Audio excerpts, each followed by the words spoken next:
તો મિત્રો famous YouTuber અને રોયલ રાજા જેમના હુપના નામથી લોકો ઓળખે છે તેમના ઉપર અત્યારે કીર્તિ પટેલ દ્વારા એટલે કે કીર્તિ પટેલના માણસો દ્વારા સર્વિસ કરવામાં આવી છે અને મિત્રો અત્યારે આ વિડીયો બહુ જ વાયરલ થઈ રહ્યો છે। પણ મિત્રો અત્યારે એક જ સવાલ છે કે કીર્તિ પટેલે આ બધું શા માટે કરાવ્યું। તો મિત્રો કીર્તિ પટેલે જે રોયલ રાજા ખજૂરભાઈના સમર્થનમાં જે એક વિડીયો બનાવ્યો હતો તેના કારણે કીર્તિ પટેલે અત્યારે રોયલ રાજા ઉપર સર્વિસ કરવામાં આવી છે અને 10થી 15 માણસો દ્વારા કીર્તિ પટેલ રોયલ રાજાને અત્યારે જોરદાર સર્વિસ કરી છે, તે પણ તમે અહીંયા વિડીયો જોઈ શકો છો। અને મિત્રો અત્યારે કીર્તિ પટેલ ઉપર આ બધા આરોપો લાગી રહ્યા છે, પણ મિત્રો રોયલ રાજા જેમને લોકો ઉપના નામથી ઓળખે છે તેમને અત્યારે સારવાર એટલે કે સારવાર અર્થે ખસેડવામાં આવ્યા છે। પણ મિત્રો રોયલ રાજા જેમને ખજૂરભાઈના સમર્થનમાં એક બે વિડીયો બનાવ્યા હતા અને કીર્તિ ઉપર જેમને આરોપો લગાવ્યા હતા તેના કારણે કીર્તિ પટેલ દ્વારા જેમના માણસો દ્વારા અત્યારે રોયલ રાજા ઉપર આવું બધું કરવામાં આવ્યું છે। પણ મિત્રો તમને વિડીયોમાં બતાવશું કે કીર્તિ પટેલના કોણ કોણ માણસો હતા અને રોયલ રાજાને શું થયું હતું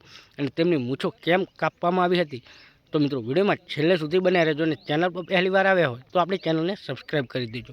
અને મિત્રો આપણી એક બીજી ચેનલ હતી અપ્પુ બાબરિયા કરીને, તે ચેનલ આપણી અત્યારે નથી રહી કેમ કે કોઈ ટેકનિકલ ઇસ્યુના કારણે જતી રહી છે, તો આ ચેનલમાં પણ એવો ને એવો સપોર્ટ કરતા રહેજો। તો મિત્રો અત્યારે રોયલ રાજા ઉપર કીર્તિ પટેલ દ્વારા એક માણસો દ્વારા જે કરવામાં આવ્યું છે અને રોયલ રાજાને ટકલો કરવામાં આવ્યો છે અને તેમની મૂછો કાપી નાખવામાં આવી છે અને મિત્રો રોયલ રાજા જેમના મૂછોની શાન હતી તેમના ઉપર આવું બધું કરવામાં આવ્યું છે અને અત્યારે રોયલ રાજાના વિડીયો ઘણા વાયરલ થઈ રહ્યા છે અને મિત્રો કીર્તિ ઉપર બધો જ આરોપ લાગી રહ્યો છે। તો મિત્રો તમને શું લાગે છે કે રોયલ રાજા હવે ચૂપ રહેશે ખરા?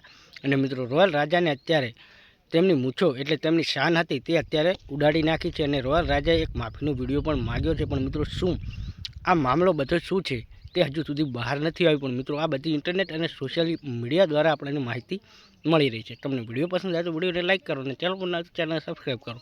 મળશું નવા વિડીયો સાથે, ત્યાં સુધી જય હિન્દ જય માતા।